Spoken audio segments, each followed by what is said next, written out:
Hello, I'm O Speaks. If you're new here, like, subscribe, share. Today, first, Uncle L, what's going on, sir? KMC, how you doing, young lady? Purple Heart Podcast. Thank you for stopping in. Um, Today I want to talk about something that's really weighing heavily on me. This, this, what seems like an attack on Christianity. And if you're not a Christian, I understand. I'm not going to go on about it right now. I'll save that for later. But it's really intense. And I'm trying to understand why, and that's why my title is what it is. But before that, I want to go over a YouTuber named What Do You Mean?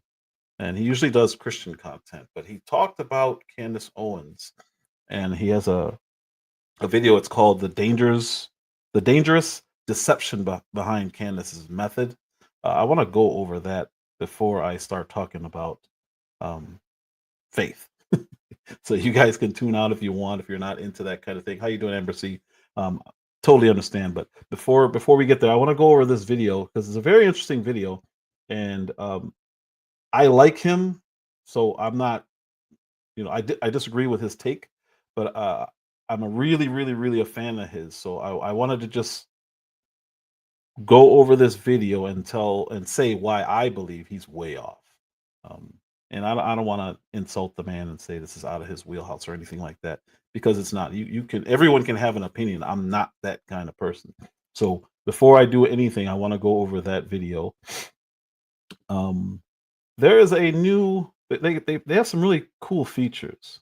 So while I'm talking about something, if I remember, I'm gonna have it scrolling across the bottom so you guys know what I'm talking about.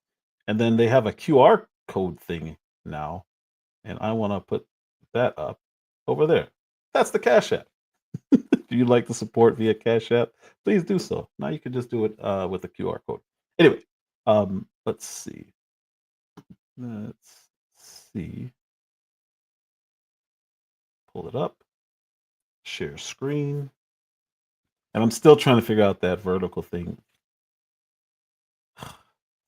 I can do them both now at the same time on StreamYard. The issue with it now is I can't put my own brand onto them, so it's not coming out how I designed it for it to come out. So I'm just gonna leave it alone for now. So let's pull up this video and share screen. Watch this video because it's a very well thought out and interesting case. I just so happen to not agree with it. Make this larger. And his link is in my description.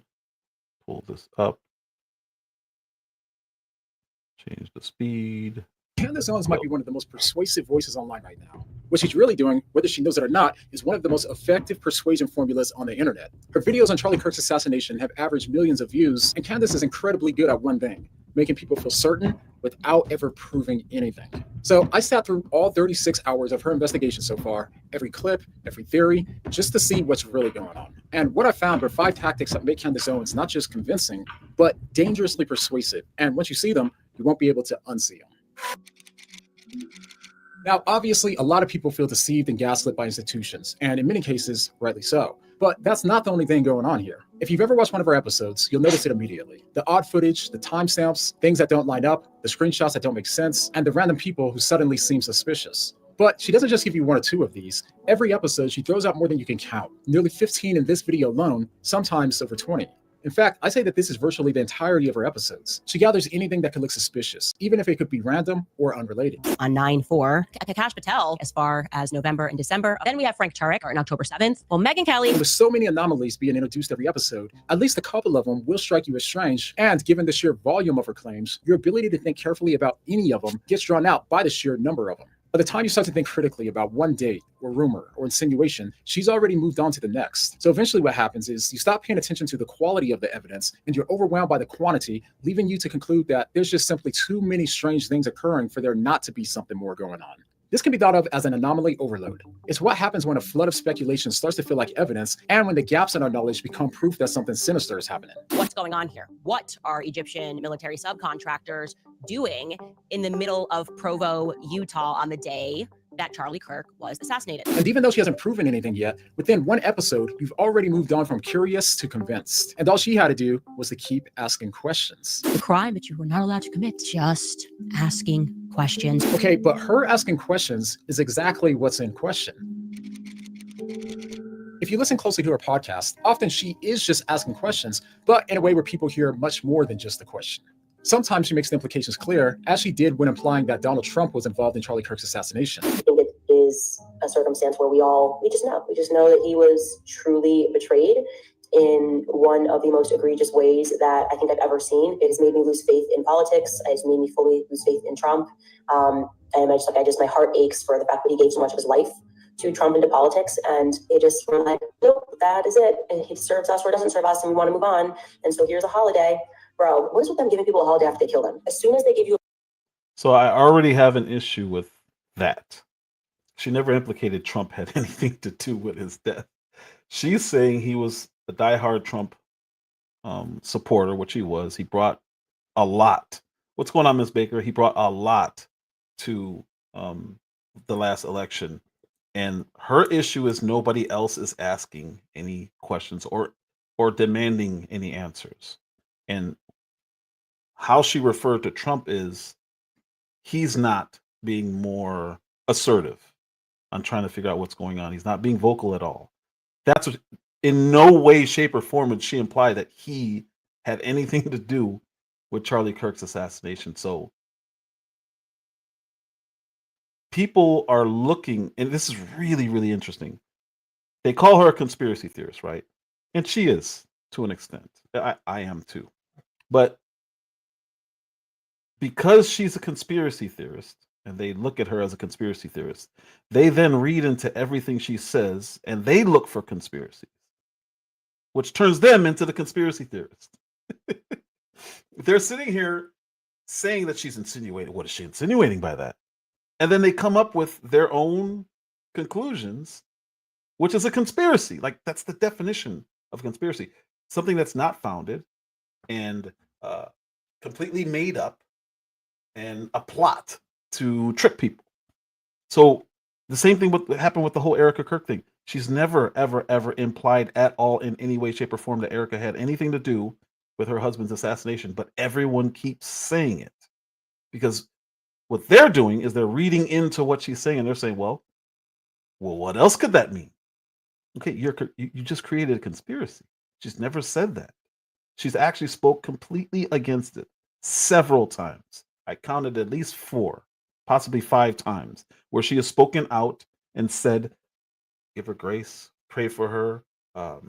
She really sees nothing wrong with how she's handling anything. She's handling it in her own way. She's never given her a reason to question her. But then you go online and everyone's saying that she's blaming Erica Kirk.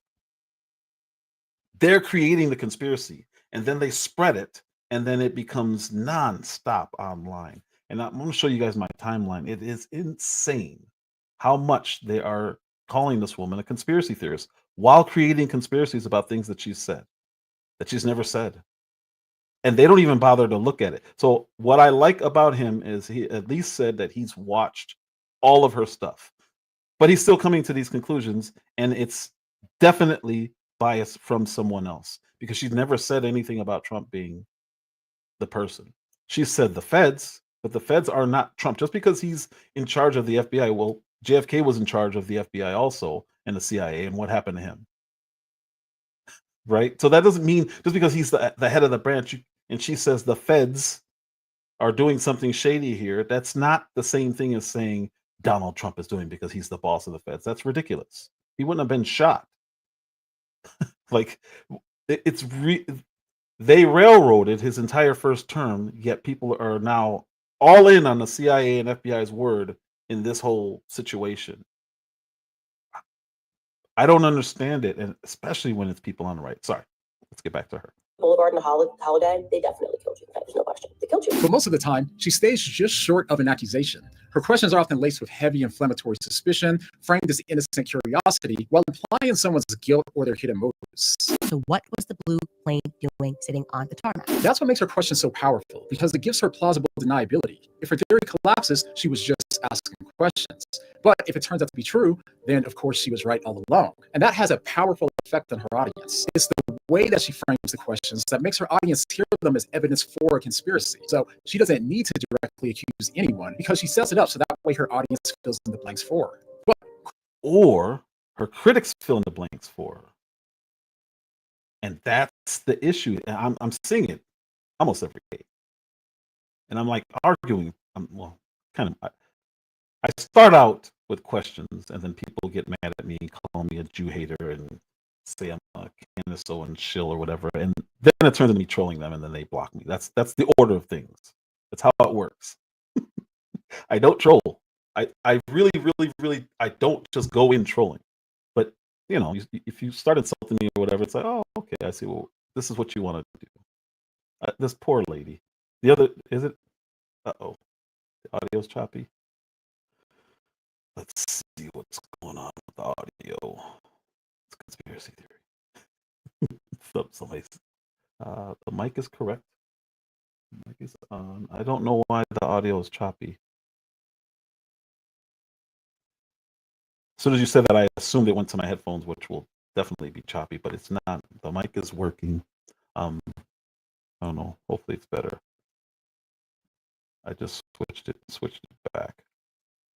Anyway, so what I was saying is, I'm arguing with people because they're saying that she said things that she hasn't said, and they say, "Well, yeah, well, she implied it." I'm like, "Well, you took that implication. She didn't say it, and he just said something like that." So he said she frames it in a way that her audience comes to the conclusion, but he's leaving out the critics, and he's leaving out himself, because just because she says something, I don't take it that way.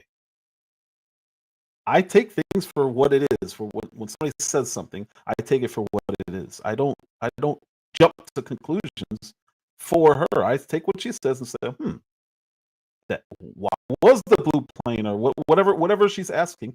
I ask the same question in my mind and try to figure out what could be the possible answer. I don't jump to conclusions and say, "Oh my God, Bibi Netanyahu was flying the plane." Like, these people are the ones doing that. And then when they see another conspiracy online, they blame her. And they say, well, that person must have been watching her. And now they've come to the conclusion Candace is leading a cult. And it's like, you guys realize you're creating all this in your head. You're the conspiracy theorist. Anyway. questions aren't evidence of anything sinister happening. When it comes to actual evidence, is how she controls the evidence. That's one of the most important tactics that she uses. But before we get into that, we have to take a second to thank the sponsor of today's video, Aura. Now, if you've ever wondered how scammers get your phone number or why your inbox is always flooded with spam, well, or even stalkers. And while they're legally required to remove your information if you ask, they make the process confusing and hard below to try 2 weeks for free. All right, now let's get back to how Candace controls the evidence, making it nearly impossible to argue against her. Take a look at this tweet from Blair White saying that almost no one has proved Tucker or her wrong. And the reason people can say this with so much confidence is because of the way that Candace handles evidence. I have it now on a very well-placed authoritative source. To start, when it comes to a lot of her claims, we simply aren't able to verify if they're true or not. She often cites unnamed sources, and we have no way of knowing who they are, how reliable they are, or what they actually said. We just have to take her word for it. So when people say to prove her wrong, well, most of the time you can't because she hasn't provided any evidence that she's right. Now, I'm not saying she's doing this, but in theory, she could just be making it all up. This is why the burden of proof always falls on the person that's making the claim rather than the person questioning it. Okay, but here's where things get even more challenging. Even when we do have direct evidence showing that she's wrong, it still doesn't count. I mean, take a look at what she said about Netanyahu's letter from Charlie Kirk. He is severely misrepresenting. Those sentences are real, but I am calling upon Bibi Netanyahu, the dear friend to Charlie Kirk, to publish the letter's entire contents. Like, don't start with just 2 sentences. Publish the entire thing. You're holding it. I'm saying you're severely misrepresenting the contents. Now, this is a common power move. She forces Netanyahu to choose between 2 options. He can either release the personal letter to the public or keep it private and look guilty. And when the letter was released and it confirmed exactly what Netanyahu said, it didn't seem to change her mind. In fact, this is the same tactic that we see over and over. So here it is. Perfect. He just now stated something that's not true. I believe he's 100% genuine. I believe he's relying on what he heard about the letter. Netanyahu released the letter.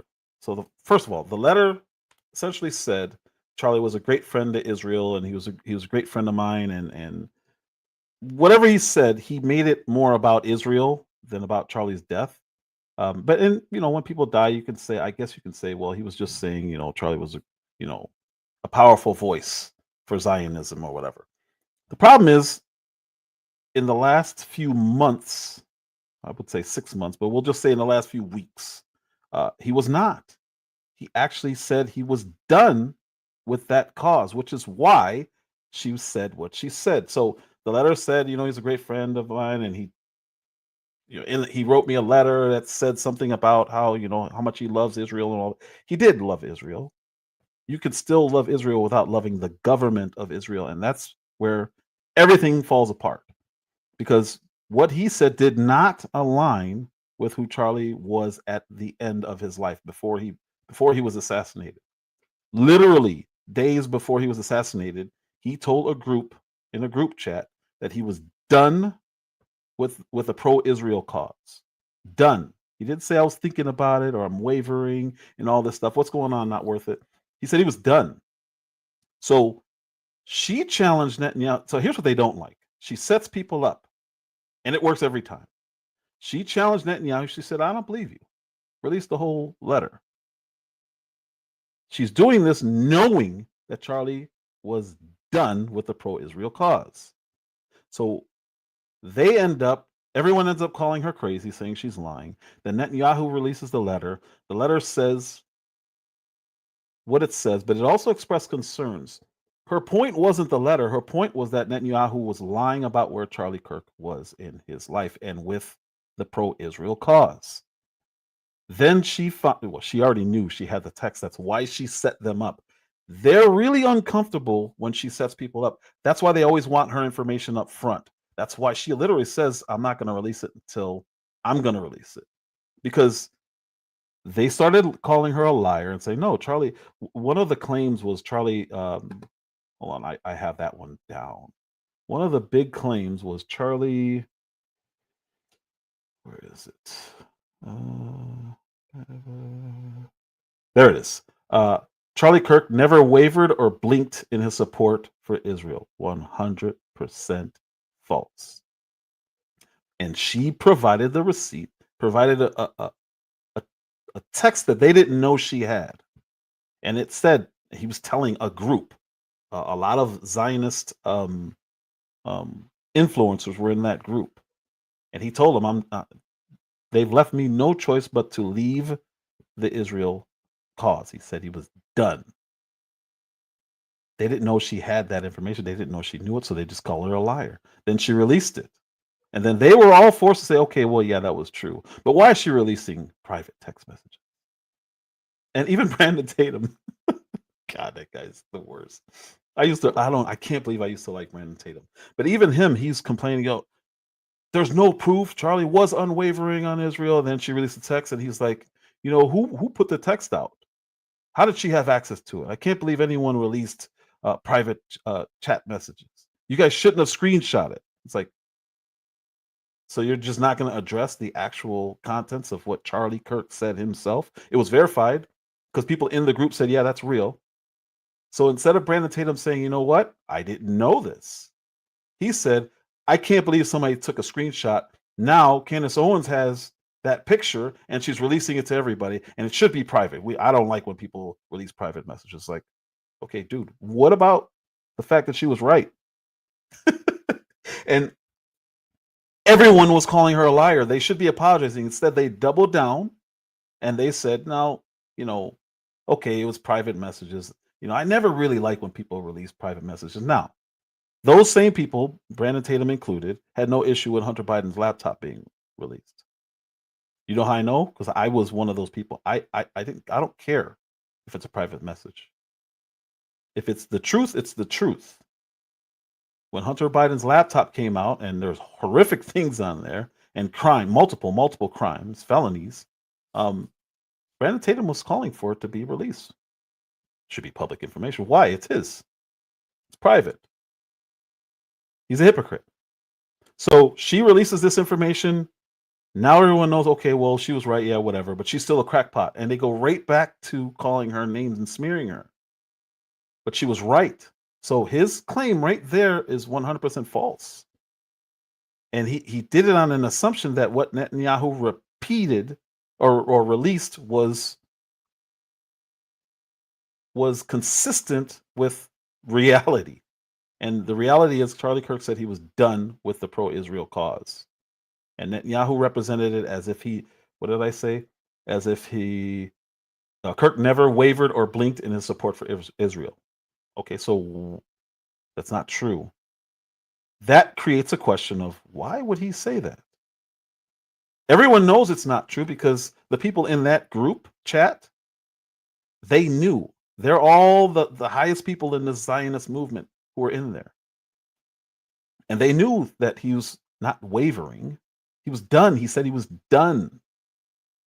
He said, they've left me no choice but to be done with the pro-Israel cause. So Netanyahu was telling the truth about the letter, but he was lying about the context and the fact that Charlie Kirk said what he said after that letter.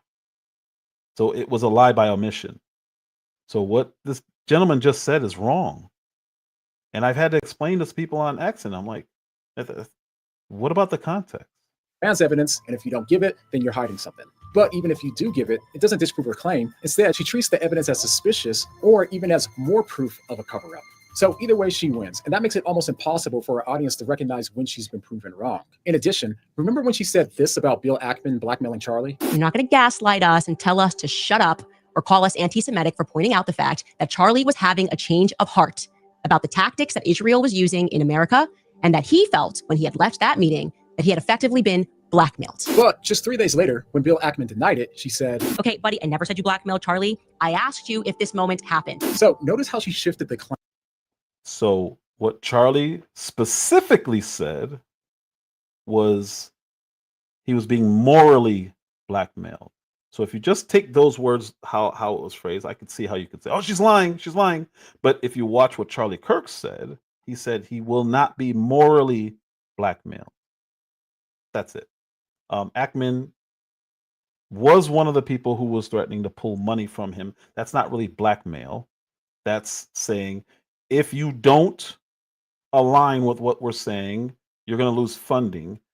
That's why Charlie Kirk phrased it the way he did. You guys are trying to force me to run with a narrative that I don't agree with, and you're threatening me with money. That's what they did with Tucker Carlson. Same thing. They said, if you allow Tucker to stay with TPUSA, we're going to pull funding. And they pulled $1.5 or $2 million. And that's where Charlie Kirk said, I will not be morally blackmailed. He's staying. And that's when he also said, I'm thinking I'm bringing back Candace also. He doubled down. You're not going to tell me what to do and threaten me with funding. So I could see what he's saying. And because I know he's an honest person, based on the amount of videos I've watched, I think he believes what he's saying. So I don't have a problem with it. I just disagree. And that frames him as the liar. And that's what we really see going on here, because the way that she gets you hooked is not in the evidence she presents, but in how she frames the evidence.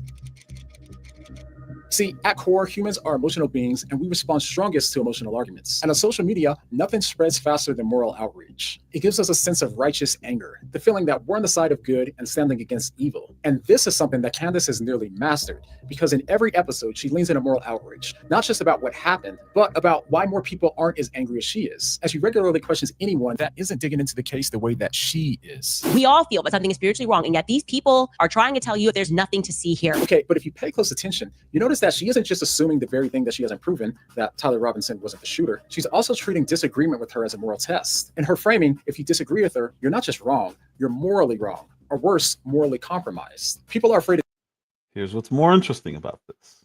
If you go on X, and I'm going to show this in a little bit, that's what they're doing to her. So what she's referring to when she says this is she's being gaslit. Everyone's being gaslit, honestly. Part of my title is Zionists are gaslighting Christians, and I'll get to that. But that's what she's referring to. So again, he said he's watched this series. I don't know if he watches her, because she has a very specific way she presents things. Every time she presents things, she does it a very specific way. I don't think he understands her and knows why she's so outraged and sees what's happening to her on social media. I don't even know if he sees how his videos are being used against her right now. I don't, because I genuinely believe he's honest. disagree with her, not only because they're worried about being attacked by her and her fans, but they'll also be painted as immoral, naive, or corrupt. So whether I've been painted for the first time.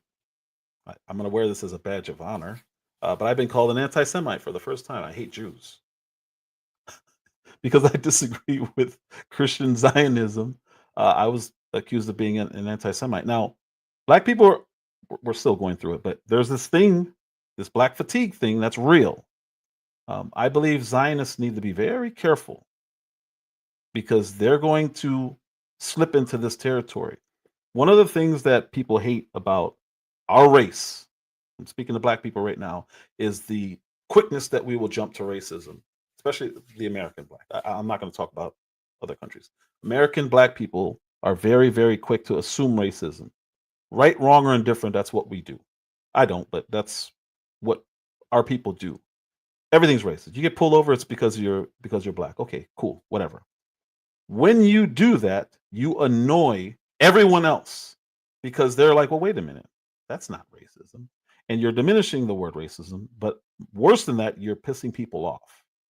You're going to have them looking at all of us because they're going to be worried about being branded as a racist. And we've seen this since really, really, really badly since 2020. I mean, it really started when Trump got in office, but really badly since the BLM riots. If you don't, I said this last time, you can not be racist, but that's not enough. You actually have to act on not being racist and prove it somehow through deeds. And that's happening right now with anti-Semitism. Everyone is an anti-Semite if you disagree with anything that has to do with Israel. And they need to be careful because you talk about fatigue. I'm getting it. And it's only been 2 months since Charlie Kirk was assassinated. I'm looking at it like, what is going on? This Zionism thing is wild. I mean, this Christian Zionism thing is not. It's relentless. And I'm going to show you guys again. It's borderline psyop. I truly believe this because I've never seen a campaign like that. I've never been inundated nonstop with one talking point. And when you do this, you can't then turn around and say, well, look how she's reacting to us, gaslighting her. And that's what he's saying. He doesn't I truly believe he's not one of the people. So I don't think he sees what she's seeing or feels what she's feeling. whether she intends it or not, she creates a powerful good versus evil dynamic. And that's why any disagreement that me or others have with her instantly turns into accusations that we're somehow being paid $7,000 by Israel. In their minds, the only reason that you disagree with them is because you're part of the conspiracy. You notice that In their minds, the only reason you disagree with them is because you hate Jews. See how that works? It's because you're an anti-Semite. You're a Jew hater. It's the same thing. They only see it when it comes from her fans. And I don't think they realize that her fans are doing it because they do it. I do this. That's how I know I can speak to this very, very, very well. As soon as somebody does something that I see as hypocritical, I throw it right back at them. And they hate it. They can't handle it. But I'm not doing it because I believe that they're racist. I'm calling them a racist because I've watched that same person call somebody anti-Semitic. So I just throw it back at him. And I don't think he sees what's really happening or he understands why it's happening. So when somebody throws an insult at him, it's probably misguided because he's not like that. But they're so used to seeing nonstop everyone is anti-Semite. Mark Levin is probably the worst at this. But it's not just small little bot accounts. It's major, major, major players who are calling everyone an anti-Semite. And you hate Jews. And it's like, dude, what are you talking about? I'm finally learning how it feels to be white. I now know how annoyed white people had to be that constantly, no matter what happens, you're called a racist. And if you're going to be called a racist anyway, you might as well say what you really think. You don't have to be a racist, but you're going to say more inflammatory things just to troll people. And that's where you get a Nick Fuentes type. And they're going to laugh. And they're going to play into it. And you're going to sit there thinking somebody is anti-Semite or somebody's racist. And they're really not. They're trolling you. So you really got to look at their age. You got to look at their background and see, is this person serious? Or are they just trolling and I'm not catching the trolling? I think that's what's happening, and I think it's not a good thing. It really is not a good thing. She doesn't just argue a case, she creates a cause. And the result is what we see today. A fierce and growing community which keeps her audience loyal, even when she has nothing more to go on than a gut feeling. I don't know, but I know. And this is when we get into another powerful tactic, spiritual attacks. Lately, she's moved a lot of her attention over to the Christians who don't agree with her. And one thing that she really doesn't like is when Christians use scripture to point out what's wrong with what she's doing, as she made clear in her response to Frank Turek. Then we have Frank Turek, who engages in this same sort of act of psychological manipulation, in my viewpoint. And he defends Mikey McCoy. I think this is on his own show. Here's what he had to say. There's a difference between a possibility and evidence for a possibility. You can speculate on anything you want, but unless you have evidence, shut up, okay? Because all you're doing is causing dissension among the brothers, which is something the Lord hates. So the clip goes on, but she not only labels his correction as psychological manipulation, she escalates it by calling his argument a form of spiritual deception. The other thing he's doing, of course, is the biblical manipulation, which seems to me to be that there has been a military infiltration into the churches. I think we've covered that enough this year. I've termed that Operation Mocking Pastor, where they just try to find some scripture and justify it. And he's a pastor, he's earned trust, so he's saying she's judging. I'm going to show proof of this in a little bit, because it's as crazy as it sounds. It's true.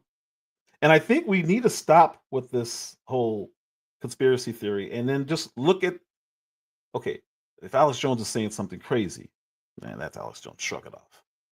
How many things has that crazy man said in the last 25 years that turned out to be true?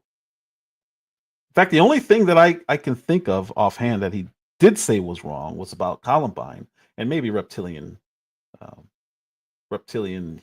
humanoids. Oh. But when he's talking about the government and he's talking about things that the government has been doing, it's all turned out to be true. I won't say all. I'll say a lot. Way, way, way too much has turned out to be true.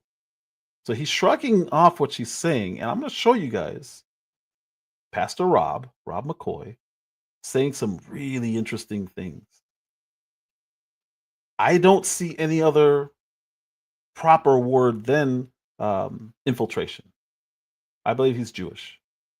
I believe Brandon Tatum's Jewish. I believe Bryson Gray is Jewish. I believe, who else? There's a whole group of people who are clearly Jewish who are pretending to be Christian and trying to sway Christians out of being Christians. They're not into conversion. That's not their thing. But whatever this is, I'm going to show it. I'm not just going to say this stuff. I'm going to show it. People, the Lord says this. The Lord says she shouldn't look into the trial. The Lord says she shouldn't ask questions. The Lord thinks that people should just shut up, right? That to me is like the sickest form of manipulation. The sickest form of manipulation is to try to present it via the lens of what God would want. You don't have to do that. Just say what you think, say what you mean, and try to manipulate people the old school way, okay? Now, this has become more of a pattern because even more recently, she not only dismissed Ali Beth Stuckey's scripture-filled critique by calling her Christianity fake, but even worse, Candace doesn't seem to mind appealing to God in the Bible when it suits her case. There's no justification. There definitively cannot be any godly justification for what they have done and what they have always done in Gaza. Once you recognize the people defending that, beyond this, you will start to look at them as possessed by some sort of a demon. And typically that demon is just money. Okay, so what she's talking about, the context of here is the amount of death that's happened in the war between Israel and Gaza. There's nothing wrong with her saying Jesus wouldn't want people dying and children dying and women dying. There's nothing wrong with saying that. So that's a different type of appeal. What Ali Stuckey and these other people, and I have no issue with her, but they believe in Christian Zionism. There's no other way to put it, and we'll get into that in a second after the video is almost done. They just want the money, and the Bible is explicit about that, right? You can't have both.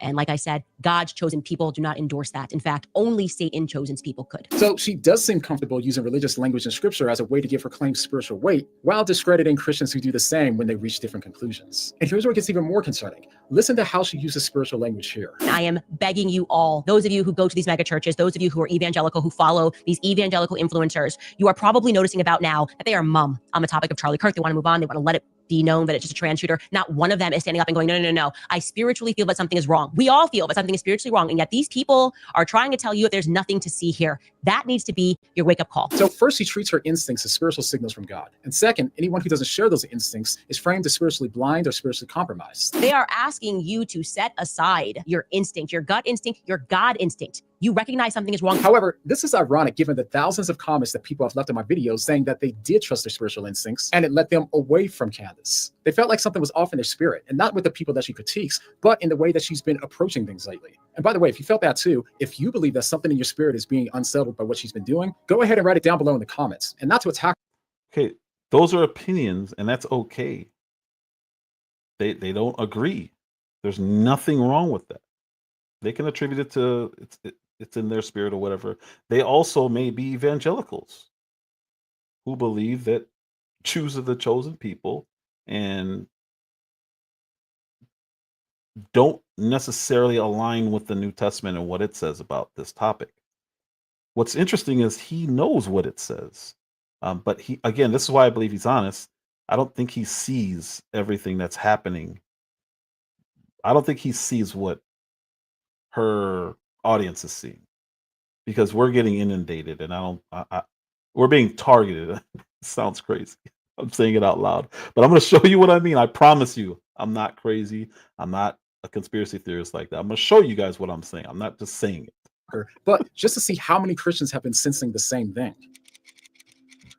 So at this point, this has been going on for months now. She's currently made almost 40 episodes on this topic, and she keeps telling her audience that they're getting really close to solving this case. We are making so many discoveries in this case, and I have to tell you guys, we're getting close. We've got a feeling about that. We're close. We are now, I believe, extremely close to solving this thing, and their panic is making me think that we're getting closer to something, and that something is pretty big. And I just sense that we're getting close. I sense that we are getting very close. We're getting low, very close, I think, to what actually happened on that day. But at the time of recording, none of her episodes have gotten us any closer to a single verifiable theory. And at the end of the day, Candace isn't the first person to confuse her moral instincts with truth, and she won't be the last either.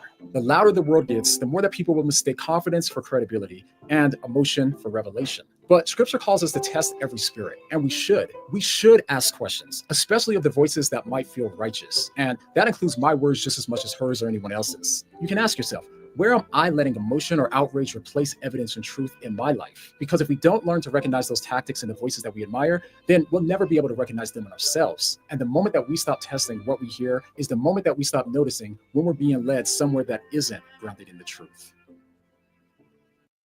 So I believe that was an excellent video, even though I disagree with pretty much all of it. Hold this back. Now for my proof.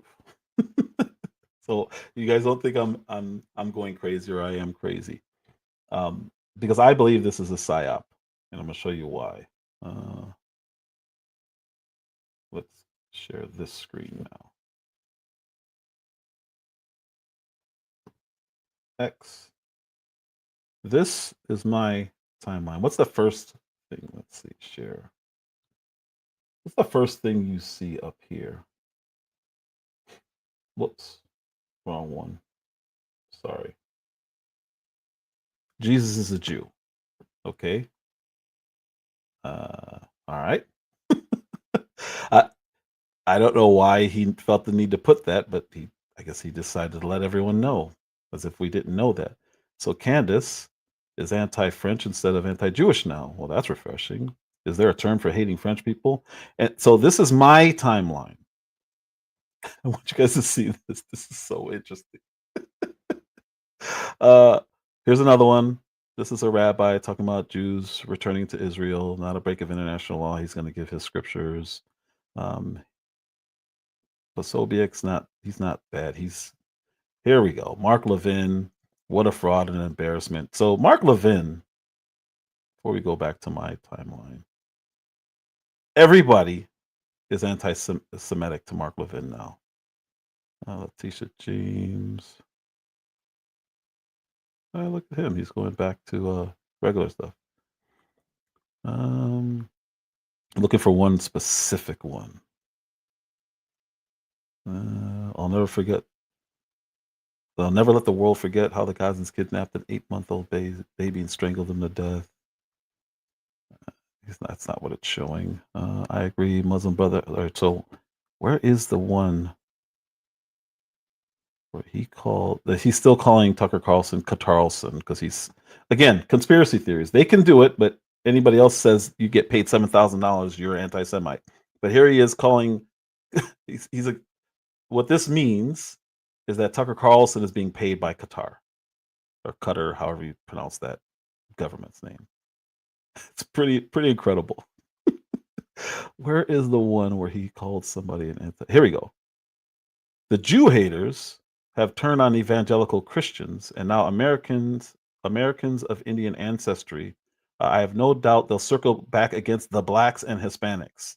This is disgusting.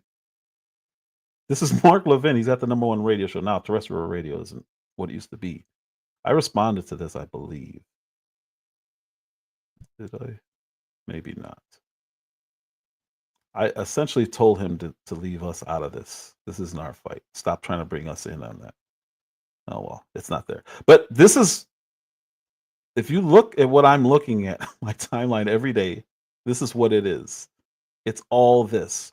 I hope we're seeing someone close to Candace Owens finally stepping in. This is another one. He hates Candace Owens. This is Thanksgiving. I'm thankful I'm not one of the retards who believes Tucker Carlson or Candace Owens. This is nonstop. Who is the Israel of God? Most Christians would answer it. That's easy. The church. But does the scripture actually say that? Yes, it does. This is nonstop. Every real Christian should love Israel and the Jews. I don't know any Christians who hate Israel or Jews. We just don't agree with their theology. But look at this. This is nonstop. Every single post. We cannot have a world where the masses are so easily manipulated by charlatan profiteers of tragedy. Talking about Candace Owens. I didn't do this. I didn't do this. I'm one of the people who are targeted because of what I watch, who I consume, and who I follow. That's what this is what the algorithm decides to send me. Again, when you believe Candace Owens, that you think Erica Kirk is the bad guy, she's never said that.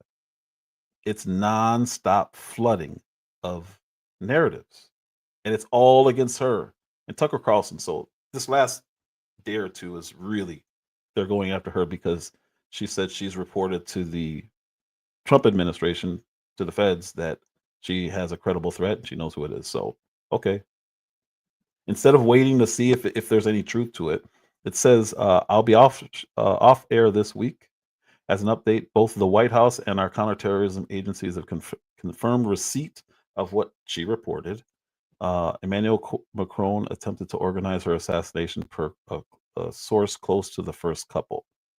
Also, I will again state the French Legionnaires were involved in Charlie Kirk's assassination, but they did not act alone. For all of you who doubted my claims, you can now look to the President of the United States and our intelligence communities to issue a statement to confirm whether I'm telling the truth. So she's saying, wait and see.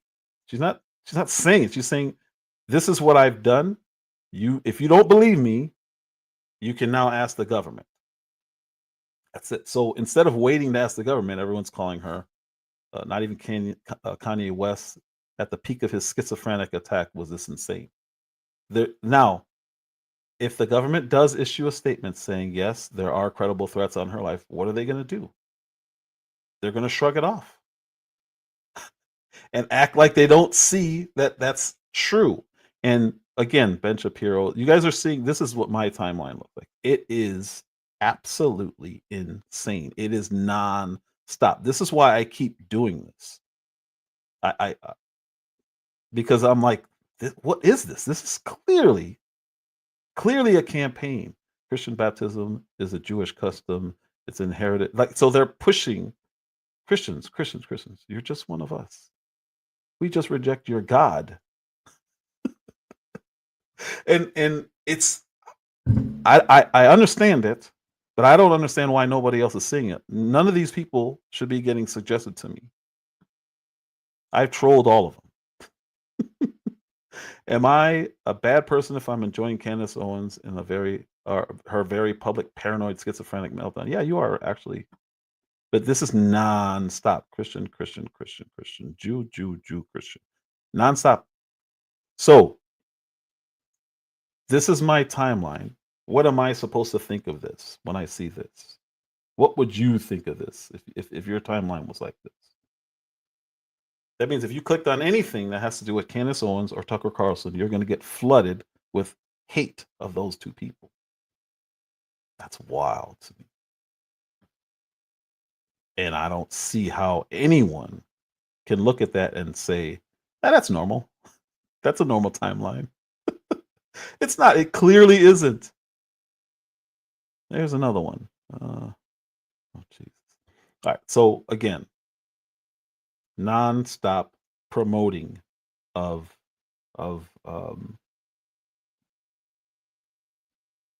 it's gaslighting. I don't even know what else to say. Why else would anyone tweet or post Jesus was a Jew? Okay. It's this weird thing trying to guilt Christians. I don't even know how to explain it. I pulled it up just so you guys can see this, because it's I don't even know how to explain this. Unless you have this type of timeline, it's like, what am I looking at here? So I pulled up some things because I'm trying to understand it myself.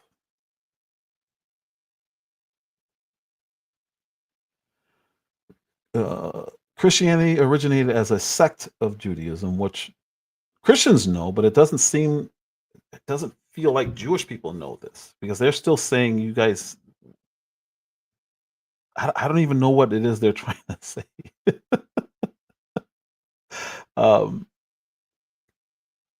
Christians consider the Jewish scriptures, Old Testament, to be divinely authoritative, which we do.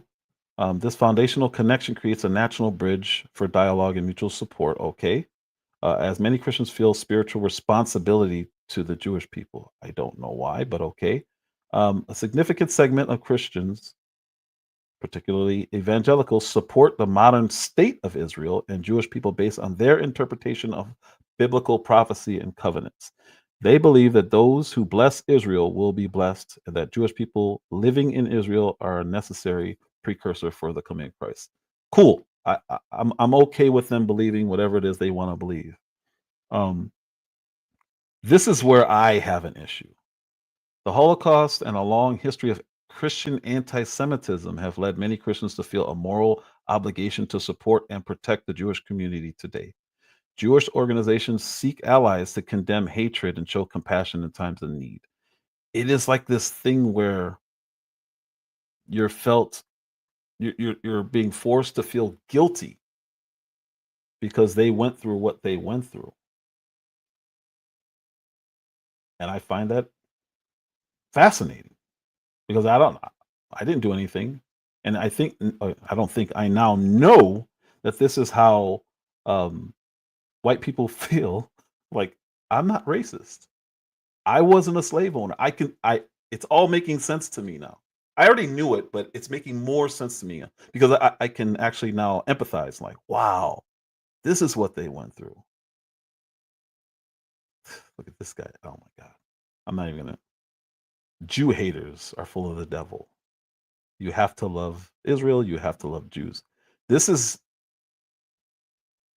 has to be a psyop. I don't know how else to explain this.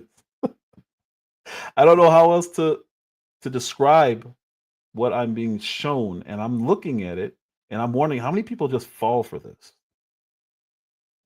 How many people just fall for this, whatever this is? This is a psyop. Psychological operation is a planned use of communication and actions to influence emotions and motives, reasoning, and ultimately the behavior of a targeted audience, such as enemy forces or foreign populations, or, in my opinion, faith. Because I believe this is what's happening right now. I strongly believe this is what I'm looking at. And I'm looking at it like, wow, are people really falling for this? PSYOPs target specific groups, which can include governments, organizations, individuals, general civilian populations, or foreign territory. U.S. military PSYOPs forces are generally forbidden by law from targeting domestic audiences. Something is definitely happening. Here's some techniques. Wide array of media techniques are used, including radio, TV broadcasts, social media, airdrop leaflets, newspapers, loudspeakers, and face-to-face communication. Something is happening when every day, all day, very specific people and influencers are bombarding people like myself with this, whatever this is. It's clear, it's crystal clear. If you guys can't see that from what I just showed you, that's all day, every day. Now, I'm not going on there all day, every day. But some people who click on there, the first thing they're going to see is that. And it's not stopping. Let me see. Yeah, look at this. This is I hope you guys are making my point, because this is insane. Look at this. Oh, sorry, I gotta share it first before I do that. All right, so this is, again, the rapture for the church is an imminent reality. If you know, you know. And it's got Tucker right here, Candace Owens right here, Marjorie Taylor Greene, Steve Bannon. This is insane. For those keeping score, here's a partial list of who he says in his own words he hates. And he's talking about Tucker Carlson. Republicans, Christian Zionists, Shapiro, Levin, Netanyahu, Donald Trump.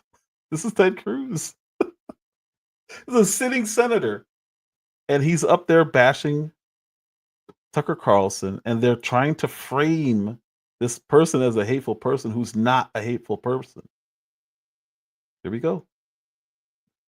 Now, if you're me and you wake up one day, look at this. You wake up one day and all you see is bashing of Candace Owens and Tucker Carlson. You're going to ask, what is going on? Why is this happening? Look at this. What else can you, what conclusion can anyone come from this? What conclusion? Let me, hold on. What conclusion can anyone come to when seeing stuff like this? Nonstop. It's insanity. It's like they're all saying, this is our moment to be the moment. That's what it feels like. They want to take over. They think they're going to take her spot. Here's what's going to happen, though. Her audience is going to continue to grow because more people like me are going to look and say, wait a minute. They're trying to force me to dislike somebody that I have no issues with. Why? And here's the issue with the video that I just showed. Mel Dub. If somebody is walking past you and you said, if you wave and said hello, you smile, wave, and say hello, and they just look at you and they keep walking, you're going to be like, that's not normal behavior. That's not a normal response. You're now going to have questions, right? So even if you don't speak English, this is a normal universal greeting. They should know what that means. I don't know where they're from now. They may think you're crazy. Why is this guy waving at me? But they'll at least go, oh, okay, and move on. And then think or say, that guy's crazy. He's way too nice. Whatever it is. But the person who did not respond and stared at you and walked by, they're the ones who are driving me or Mel to ask, why are they acting like that? Why would they respond that way? If you go to the airport and customs asks you a question, their training tells them, based on how you respond to the questions, whether or not to keep asking questions. So they'll say, how you doing? You know, good. Okay. Well, what's your final destination? Oh, okay. Having a good flight? Yeah. Okay. They let you go based on your response, based on your body language, based on how you look at them. If you act outside of the norm, they're going to ask more questions. Then they may say, you know what? Let's step over to the side. Let's talk. We don't want to hold up the line. Let's go over here and talk. Because you're not acting normal. The response is what determines the entire interaction. That's it.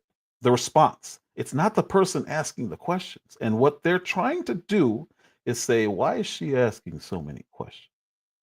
And they'll say that about me. They'll say that about any of you guys. Why are they asking so many questions? This is weird. I shouldn't have to answer questions. And in a way, they're right, but they don't have to answer the questions. They could just shut up. Maybe if the question isn't geared towards you, you don't have a responsibility to answer any questions. By the way, that QR code up here, that's Cash App. If you guys want to send a Cash App, I'm just testing this out. It's a new thing that StreamYard's doing. So I'm like, let me try that, see if it works. So if you want to Cash App, feel free. But the response of to the questions is what causes the entire interaction to go left or to disappear. You have no interaction at all. It just goes away. It's magic. It really is weird. So if the person just says, hey, what's up, and keeps walking, Mel will have zero thoughts about that and probably forget about that person within the next 5-10 minutes. But their reaction will determine whether or not he's like, something's wrong. And the more he thinks about it, he can go down a rabbit hole on his own, asking all these questions in his head. And then maybe there's somebody he's with. Maybe I should report this person. This is human nature. This is what happens. Everything that you do in that short amount of time will determine whether or not you feed the just asking questions box. Because just asking questions is normal. Walking past somebody like this when they wave is not normal. Even there's even training on in the airports. I talked about this before. How do you see or determine if somebody's being human trafficked? If it's a kid, you look at him, you look at signs, you look at their behavior. You look, is the guy grabbing the arm? Is he answering the questions for the person that he's with, whether it's a woman or a child? Those are all things that are outside of the norm. So as soon as you act outside of the norm, you're now causing issues and you're bringing up questions. That's it. So you're the one triggering airport security or customs to keep going. You're triggering their curiosity because now all this other stuff is going through their mind. Is this person a hijacker? Are they a human trafficker? What's going on here? And you create this Candace Owens, mini Candace Owens. But they're making it seem like asking the questions is the problem. And I could not disagree with more. Those aren't conspiracies. Those are logical questions. Is it a hijacker? Is that kid even his? Is that lady even with him? Is he forcing her to go somewhere she doesn't want to go? Is he going to pass her off in New York? Like all that stuff. It sounds crazy, but that's where our minds go when somebody acts weird. And the refusal to respond to wave can end you up in a corner somewhere talking to customs and them trying to figure out who you are and running background checks on you, all because you didn't say, hey, what's up? So we don't blame the people asking questions. I mean, you can, obviously, but then it only makes you look more crazy, in my opinion. The official narratives that we were given on this whole Charlie Kirk thing were handled horribly. I mean, horribly, really, really bad. Several things were flat out wrong. So I made a list of some of the things, some of the narratives. 30-06 bullet. No, I'm just gonna say no. That's all I have to say. Why did he have a screwdriver? Because they started off saying he disassembled and reassembled and he disassembled and reassembled. And then everyone who said, well, that doesn't make sense. They said, well, of course he didn't disassemble it. You saw him throw it off the roof when he was jumping down the roof. And it's like, you brought it up. I didn't bring it up. You brought up the screwdriver. Why did you bring this stuff up? Why do a press conference and introduce something that has nothing to do with anything? And then when people talk about it, you call them crazy and say, you could clearly see he has the long rifle. Look at him walking the other day. He's walking like this earlier in the day. Like, okay, so why did you say he disassembled it? What was the point of talking about a screwdriver? They don't answer this stuff, and it causes normal people to ask more questions. He's never been to the school. I've said this a dozen times now. How did he know where to go? How did he know about the student walkways that that the head of security was talking to the interviewer about. How did he know? He's never been there before. Did he have a blueprint to the whole school? He knew where Charlie was going to be and where the perfect stage, or where the stage would be, and the perfect line of sight that he would have to Charlie Kirk would be. How did he know this? How did he know where to park in the neighborhood and what streets to walk down and know, okay, this is how I'm going to get back? And then they say he dropped the rifle, right? They said he dropped it at a drop spot. Like, okay, why did you have a drop point for anybody? For who? Or did somebody drop it off for you? And it was not far from his car. It was after he already got off the school grounds, ran across the street, went down through a neighborhood. Then he drops the rifle. Why? Why would he drop the rifle and then come? And then they said he was sitting there waiting so he could pick the rifle up. Sat there for hours watching the police and like, dang, they're gonna get my rifle, according to his text messages or Discord messages. We don't know. Why? Why would he drop it there? Why not just take it to the car and leave? He took it to the car and then watched the rifle for a good time for him to run back and get the rifle, even though he'd already gotten off the school grounds. This makes no sense. So people are going to ask more questions. This is normal. This is not conspiracy theory. Why leave the rifle if you're the one who's going to pick it up anyway? And then he said he had a line of sight to it. He's supposedly talking to his boyfriend in these texts, saying, damn, I'm just watching, waiting for them to leave so I can go get the rifle that I wrapped up in a towel and threw it in the random bushes. Or you could have just taken them with. You didn't want to run with it? You ran all the way to that point. It's weird. Everything, the text messages, if you read them, make absolutely no sense. His boyfriend supposedly didn't know he was going to do this. So he waits till he gets there and does it, then texts his boyfriend all the details of what he did, why he did it, what he's doing, instead of waiting till he just got home. Why didn't you get home?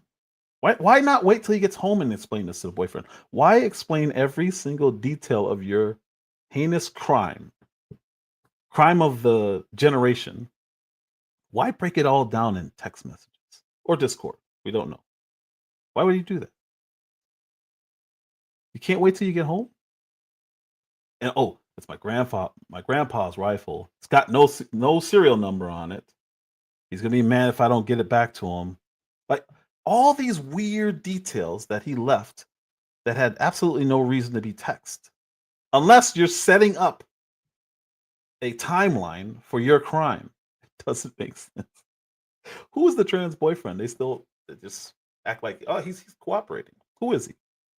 He's gone now. He disappeared. He doesn't live where he used to live. Who was he? Why was it important for us to know that he was trans? Why release just that information on him? He's got a tranny boyfriend. Why? Why do we need to know that? The Discord, since I brought it up. So they said that in the official narrative, this is during those press conferences, that he was communicating these messages through Discord with his boyfriend, and they didn't say if there's any other people. They're investigating that still. Then Discord comes out and says, no, that's not true. We don't have any communication between him and anybody about this crime. So then they said, oh, no, it was text. It was text messages. Text. It's like, okay, so it's text messages, not Discord? Yeah, that's text. So then Cash Patel goes to a hearing, and he says, no, it's Discord. It's Discord. And it's like, all right, was it text or Discord? So what happens is after he confirms that it is Discord and they're working with him to get these messages, or to get all the messages he's ever done or whatever, Candace Owens points this out and they say she's crazy. I played it in my last live where a dude goes, this is shocking. Why does she think it was a Discord? Because they said it was a Discord. He's like, well, she clearly didn't read the indictment. You know why that's funny? Because when you read the indictment, it says nothing about the Discord. So why introduce Discord at all? All of these actions and the way they handled it caused more questions to come up. And then if you ask the questions, they call you crazy and you're a conspiracy theorist. Candace Owens, she's insane. Why is she talking about Discord?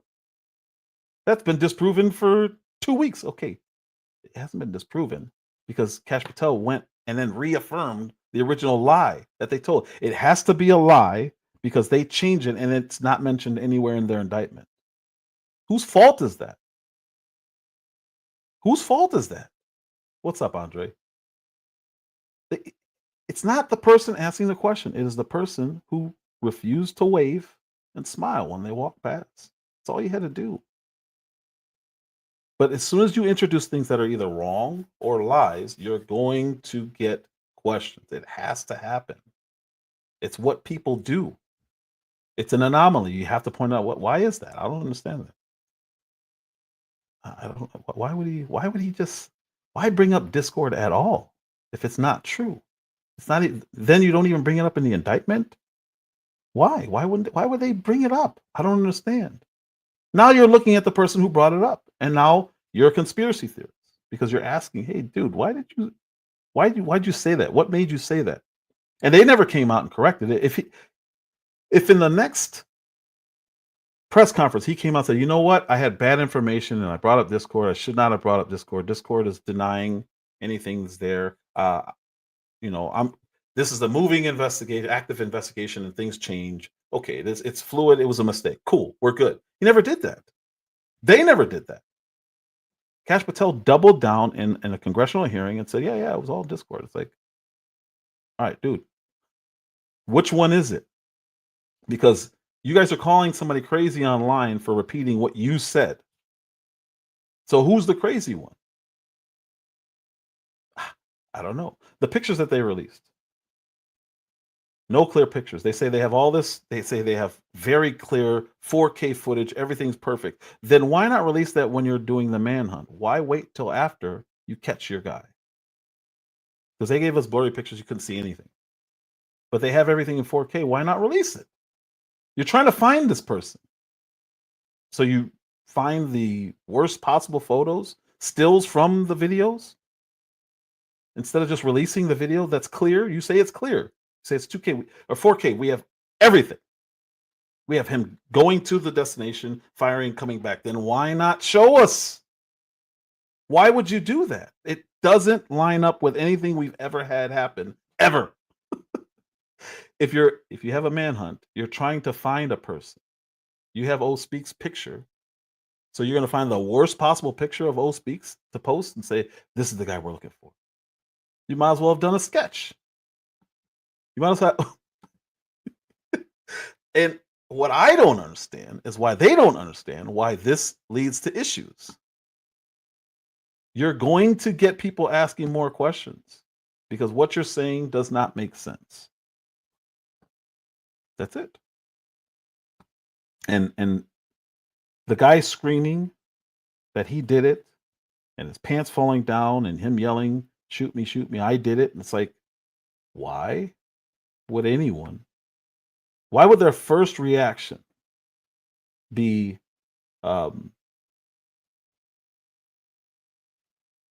think I'm going to claim responsibility for this, and I'm going to scream and yell, let everyone know that I did it. That's not normal. That's not a normal response from anyone. So they say, okay, that's this crazy old guy. Okay, he's just crazy. By the way, let's scoop him up on child porn charges so he cannot talk to anybody. Because that's what happened to him. Even if it's true, you have to see how this is suspicious and how people are going to say, what is going on here? He just screamed that he did it. I did it. Dropped his pants fall down to his ankles and he drops down. It was me. Why would he do that? You don't think that it's normal for people to say, why is this guy trying to distract? That is a natural response. In my mind. I don't know. The timing of that just doesn't make any sense. We were told again by Netanyahu and others that he never blinked in his support for Israel. We know that's not true. So you don't think people are going to ask about that when they see the text messages of him saying, "I'm done with this Israel cause"? Oh, Mel Dub, this is I was told that if you don't fix your name, they may be too late to change the name, but it was going to show the original. You know how they have like the link at the top, I forget, I don't know what it's called. Andre Dub, help me out here. What is that called?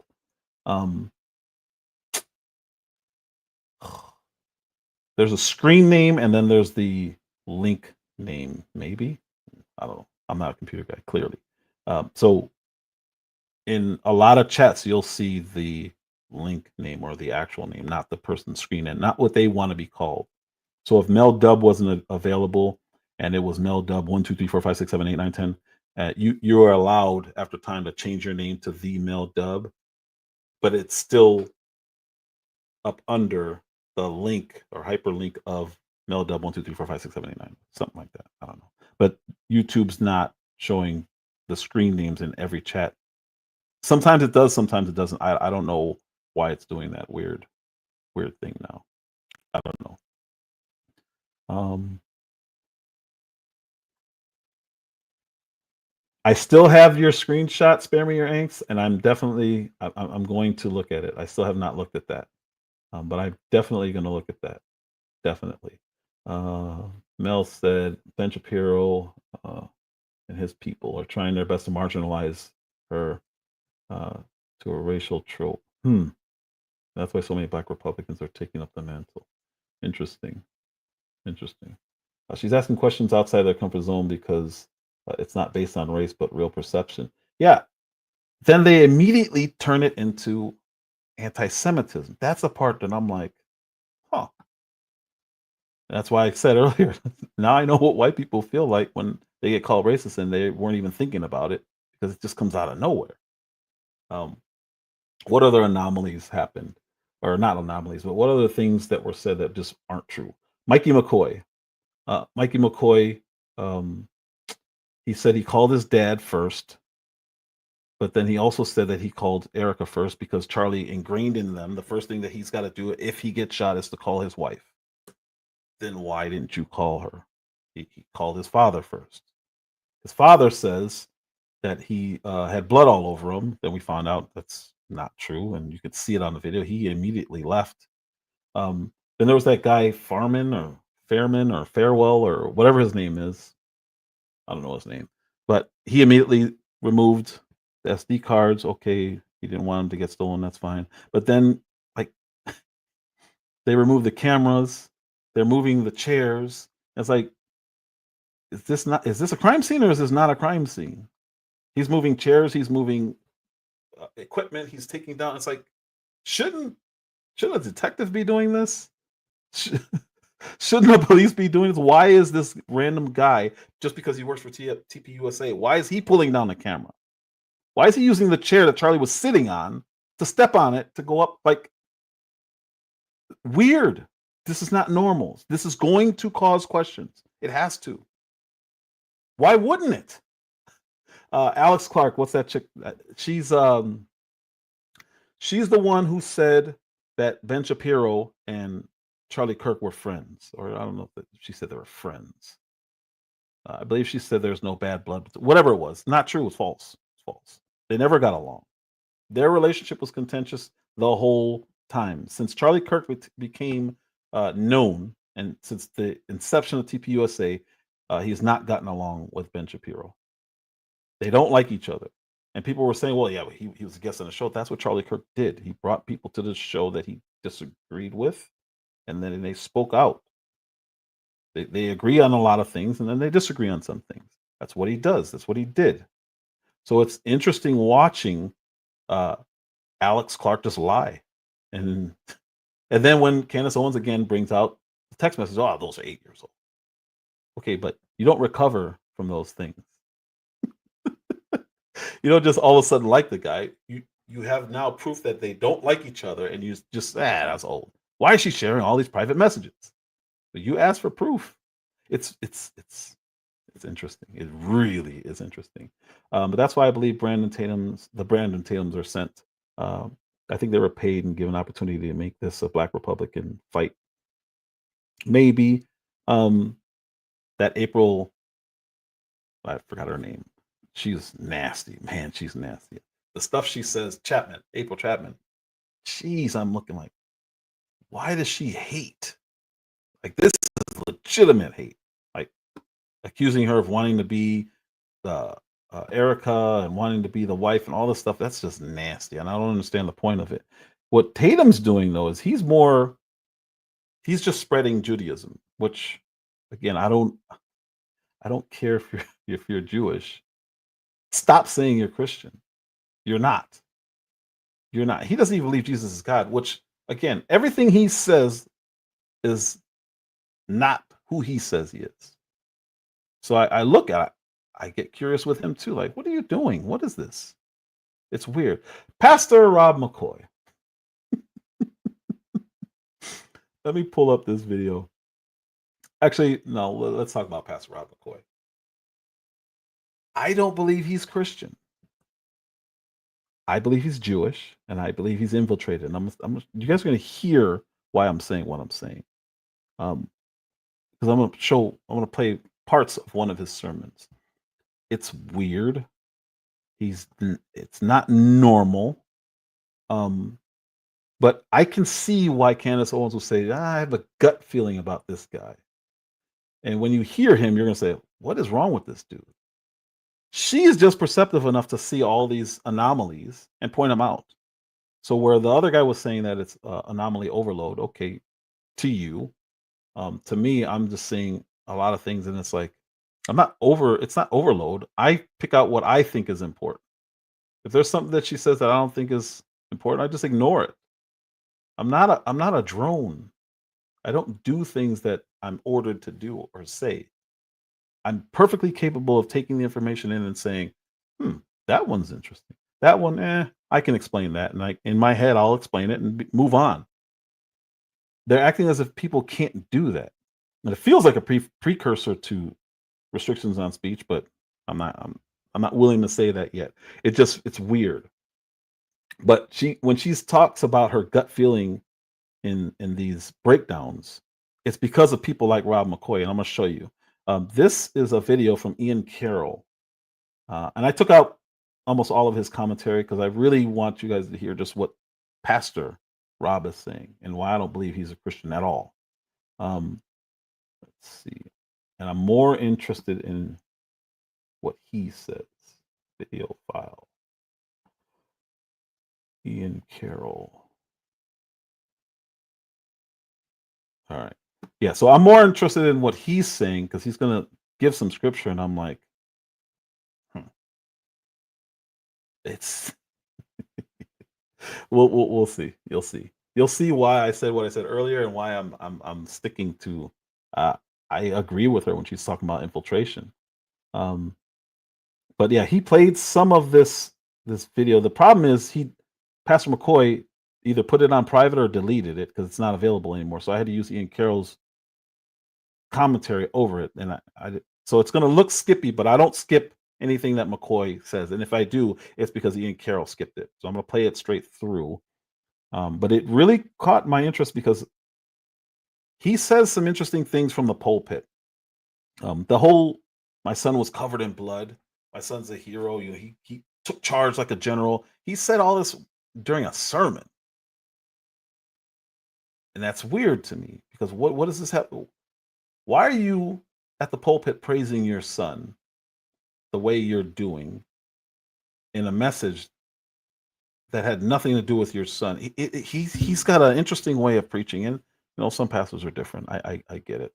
Some use comedy, some are straightforward, some will just go straight from the scripture. But to me, it seemed like he's using his sermon and his church and his pulpit to raise up his son, and that's not good. There's nothing wrong with being proud of your son and speaking on your son, but you're in the middle of a sermon, and he was doing it, and he was talking about how great, how his son called him, and he was defending himself from Candace Owens at the pulpit. That's not preaching the word. That's defending yourself against Candace Owens at the pulpit. But this is just a few minutes of. They had the mark of Cain and the curse of Ham. We've done that with Jews. We take Revelation 2 and Revelation 3 and we say it's a synagogue of Satan. Those who say they're Jews but are not. And what they define as a Jew is anyone who's embraced Christ. The rest are an anathema, cursed. Where would that come from? Everyone ever heard of a fellow by the name of Constantine? Constantinople? He's the one who brought all the bishops together to unify the church. Some of the canons in the Nicene Creed, and I've been going through, and it's insane what was written in some of these canons. What is said about Jews? It's vile. So he's saying Constantine corrupted the Bible. How else do I take what he just said here? This is fascinating to me. This is, first of all, he's a Christian pastor. And all he talks about is Judaism, which is strange. But he just said, listen to this. He's saying that Constantine corrupted the Bible. So how do you know what's corrupt and what's not? Because I've watched, what's his name? Hoff, not David Hoff, not Christian Hoff. Wesley Hoff. I've watched Wesley Huff explain how we know what we have is not corrupted, and the timeline and the canons and how they verify it all. It's fascinating stuff. But this random pastor is saying that the Bible was corrupted by Constantine during the Nicene Creeds. I don't even think he understands what happened there, what the point of that was. But he's just throwing this out in a sermon. Anyone who's embraced Christ, the rest are an anathema. Well, let's see. Those who say they're Jews but are not. And what they define as a Jew is anyone who's embraced Christ. The rest are an anathema, cursed. Where would that come from? Everyone ever heard of a fellow? Came from the Bible. But because it's in the Bible, listen to how he dismisses By the it. name of Constantine, Constantinople. He's the one who brought all the bishops together to unify the church. Some of the canons in the Nicene Creed, and I've been going through, and it's insane what was written in some of these canons. What is said about Jews? It's vile. This isn't new. This is a Christian pastor, by the way. And if it isn't addressed and if it isn't talked about, there's going to be another Am I wrong Holocaust. on that? There's going to be another Holocaust if you listen to the words of Christ. And that's why we're here today. Some of you are hoping, I really want some sunshine blown my way. Michael will be back. No, I'm kidding. I understand why they might have taken this video down. I was burdened to share this with you. Oh. I think it's telling. Who of the state burdened of you our with that, nation, Rob? And it's wise that all of us are educated to be able to give a ready answer. Listen, you may even disagree with me. That's fine. But give me your reasons when I give you mine. And I don't want it a motive. It needs to be original sources. I have those. So with that being Original said, sources. if you have a Bible, open up to Romans chapter 11. If you don't, the folks walking down the aisle will give you one. Just raise your hand. Everybody ready? Everybody Let's ready? stand for the reading of the word of the Lord. I'll read out loud if you'll follow along silently. Paul writing to the church at Rome, he says, I say then, has God cast away his people, meaning the Jews? That's a good question. Has God cast away his people, that they should fall? Certainly not. But through their fall, here's the reason why God allowed it, but through their fall to provoke them to jealousy, salvation has come to the Gentiles. Now, if their fall is riches for the world and their failure riches for the Gentiles, how much more their fullness? Listen, if God couldn't save you, imagine saving the Jew who has been in a stupor and rejected and has been cursed and persecuted by Christians.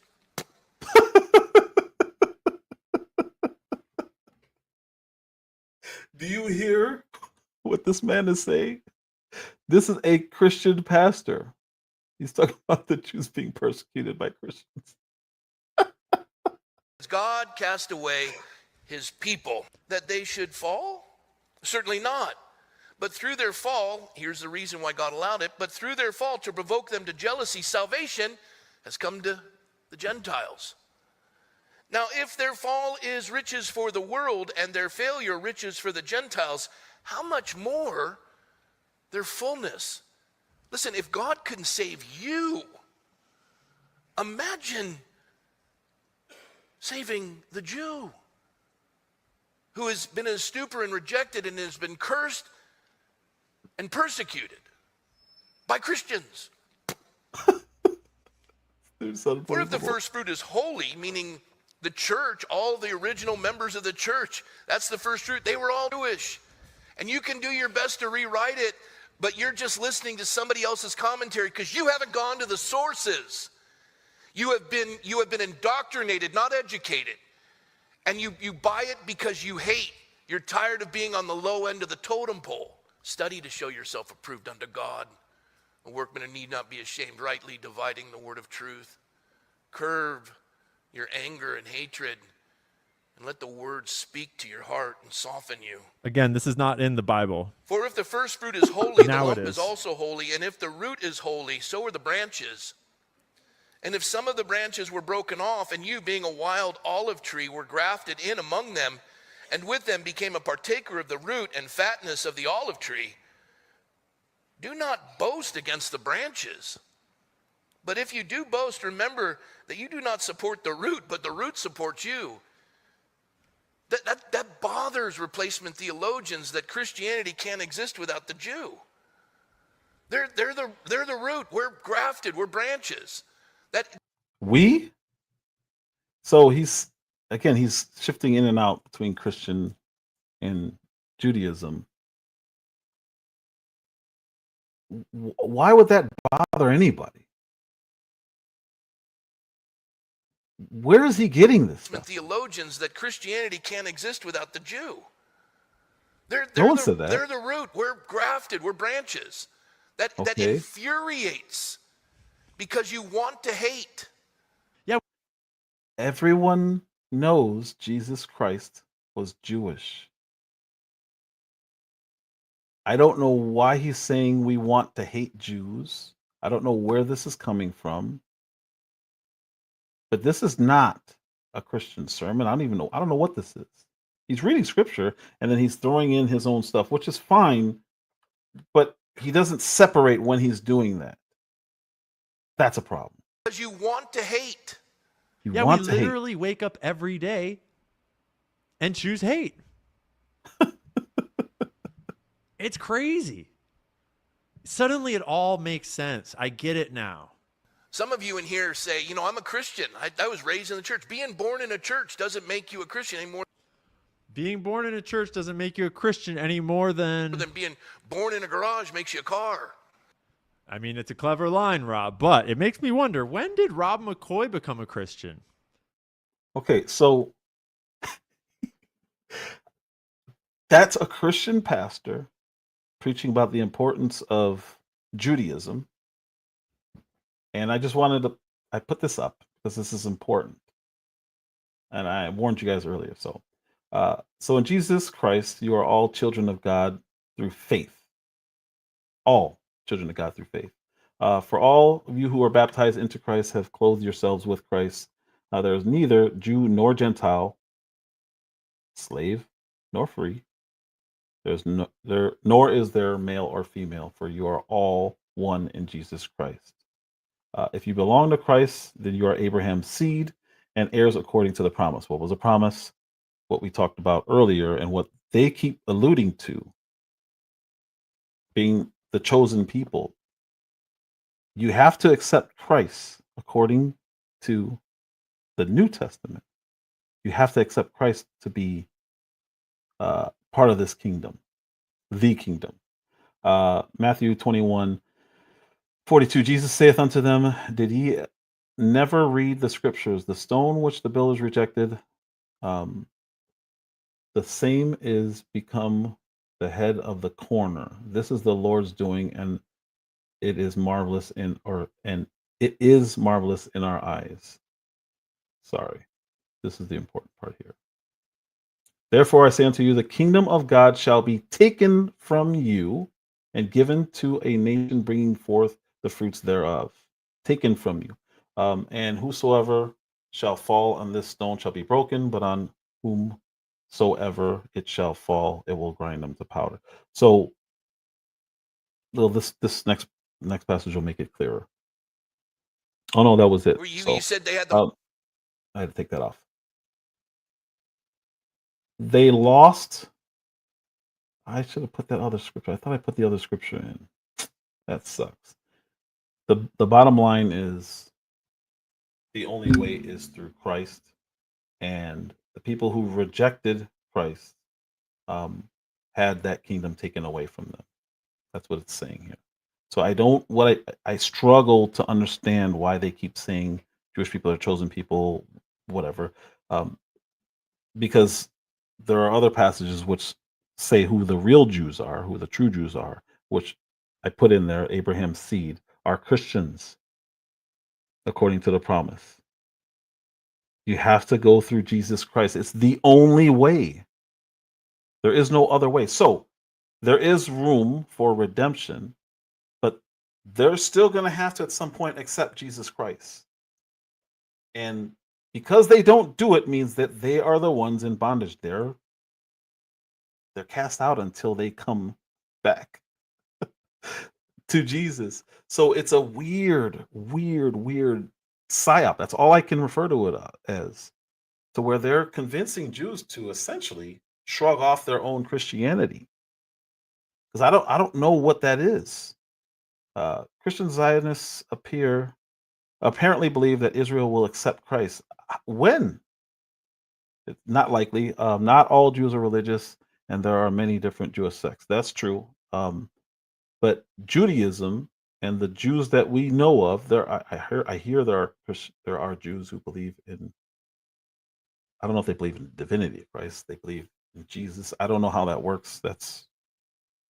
I don't know how that works, because overall they reject that Jesus is the Messiah, that Jesus is God, and I don't know how you can square rejecting Jesus Christ but also calling them his chosen people.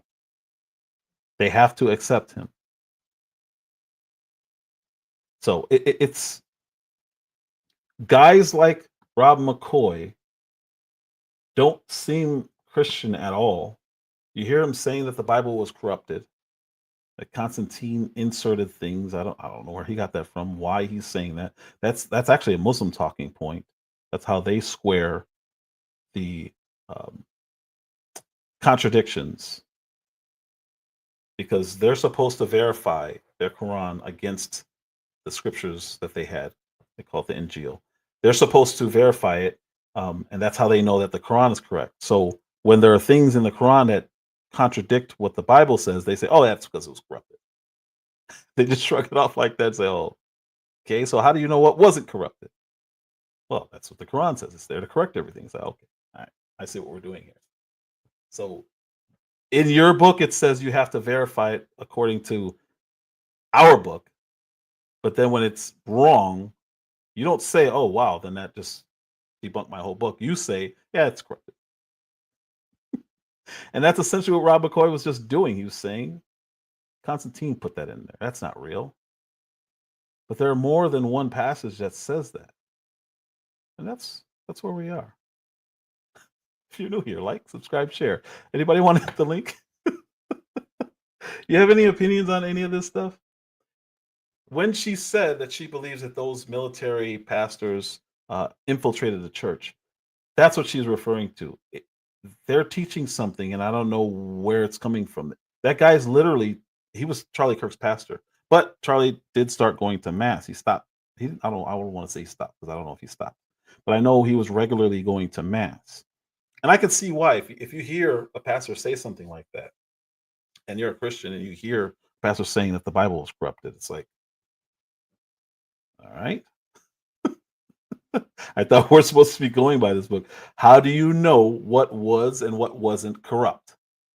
That's where my mind goes immediately.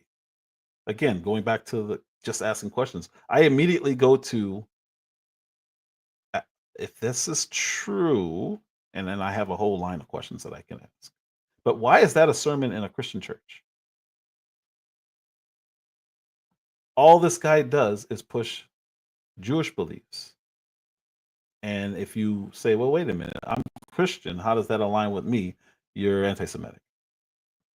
We are one. Like, how does that work? And then they spin it on her and how she presents her points. But she's saying, hey, listen, this guy is no good. I've seen him speak now. I don't trust him. To me, that's totally normal. I see how she looks at him. I agree. Something's not right there. Why is he deleting? Why did he delete that sermon or put it on private? That's weird.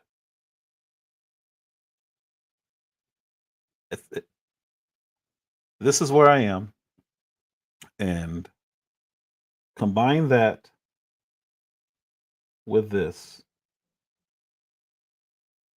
and you'll see why I'm not very far off from where she is. When I see my timeline, all it is bashing her. And oh, look at a sports post. How cool is that? Bashing her and Tucker Carlson. This is all I get. Hey, there's a regular one. Oh, that's not bad. Oh no, that's the guy. He's mad. So this guy, the Misfit Patriot, all he does is lie every day about Candace Owens. Now, apparently somebody somehow got into Grok, and it's calling him a PDF, and he's having a fit. People can't just come up and lie. I'm suing Elon Musk. It's like, all right, well, you lie about this other lady every day. Look at this. Ah, Jesus is heir to reign on David's throne, which will be at Jerusalem. This guy doesn't even believe in Jesus. This is wild. Brandon Tatum's a joke. Fighting Zionism fights against biblical prophecy. It's a fight you will lose. Okay, so he doesn't believe that prophecies were fulfilled. This is all you see. So you see all this stuff. There's a good one. And then you have to understand why I'm like, there's got to be something. There has to be something to what she's saying. There's no way. There's no way there's this clear campaign. And I'm just going to sit there and say, oh, yeah, well, she's the crazy one. What about all these people every day, nonstop, doing this? This person's lying. Said she blamed. Well, geez, I'm not even going to. I got to close that out because I'll just get annoyed looking at it. Anybody want to hit the link? Join me in conspiracy land. If you disagree, tell me why. You know I'm not going to fight you. I'm just going to ask questions. We can talk about it. But there's more going on here. And just saying that apparently makes me a conspiracy theorist. But if you look at my timeline and see what's happening, there's clearly something going on. And then when you see all the lies, and I listed them earlier, how many different things that the official narrative was wrong on, why would I not ask questions? I have to. I'm the customs guy. I have to ask more questions. I have a responsibility to ask more questions. And that's not using spirituality. That's me saying there's something wrong. If something doesn't make sense, it doesn't make sense. No, nobody. Spare me your angst over at Rumble. I appreciate you as always. I don't know if you're able to change your name if Zionism is anti-America. I don't know if that's you or if that's somebody else. It is. You're putting another nation in front of ours. I don't like it. I really don't like it. I don't have a responsibility to Israel. I really don't. I don't have a responsibility to Ukraine. I don't have a responsibility to any of these countries that we throw money into. And that does not make me anti-Ukrainian. I don't hate Ukrainians because I don't think we should fund anything that's going on there. I just don't. Mel Dub, I appreciate you, man. Andre W, I appreciate you, sir. Spammy Yanks already said what's up. Thank you. Not worth it. Thank you for stopping by. Dan Tana, as always, thank you, sir. Uncle L, as always, thank you, thank you. Kiss my cheeks, thank you, young lady. Miss Baker, Uncle L, I think I already said Uncle L. I appreciate you all. Thank you so much. Amber C, Purple Heart Podcast. Is that Miss Just J? I think that's Miss Just J. If it is Miss Just J, thank you so much. I appreciate you. With that said, that's all I got for you guys. Something's going on. Ignore the bashing. There's no reason to join in on somebody getting bashed. Just pay attention. And then ask yourself, why are so many people invested in smearing this person or taking them down? Whatever that means. Because that's what it appears is being trying to happen. Every single day somebody asks TPUSA when they're going to get rid of Charlie Kirk. Not Charlie Kirk, sorry. Tucker Carlson. Dinesh D'Souza is doing it. Mark Levin is doing it. Ben Shapiro obviously is doing it. They're all trying to force TPUSA to get rid of Tucker Carlson, even though Charlie Kirk overtly expressed that he refuses to do that and he turned down millions of dollars. So why are they trying to go against Charlie Kirk's wishes? They want stuff to run how they want it to run. And when somebody disagrees with them, you're anti-Semitic. You just hate Jews. That's all. I don't like that. That is the moral blackmailing that Charlie Kirk was speaking about, and I agree with it. It's horrible. You can't let people get away with that. Agree with me, or you need to be canceled. But they're just sitting up in everyone's face, and they're just gaslighting people, saying, "Hey, what kind of Christian are you? You don't believe Jesus was Jewish?" Yeah, yes. Obviously, we don't. We know it's not about a belief, but they're using our New Testament to try to sway us. So what are you saying? Old Testament is false? No, not at all. Not at all. But that's what they're doing, and I see way too many Christians not saying anything. Andrew Tate said something really interesting on I don't remember whose podcast it was, but he said something about Christians, and unfortunately, it's true. He said one thing about Muslims is they defend their God. Christians need to stop allowing people to disrespect their God and not saying anything about it. You're not saying to fight, but speak up and say, no, that's not what we believe. Or yeah, that's what we believe. You can do that. It's okay. It's okay. You don't have to sit silent while people lie directly about your God. You don't have to do that, Christian. The Muslims don't do that. They will defend their God to the point where you can't even talk negatively. You draw a picture of him, they'll show up at your door.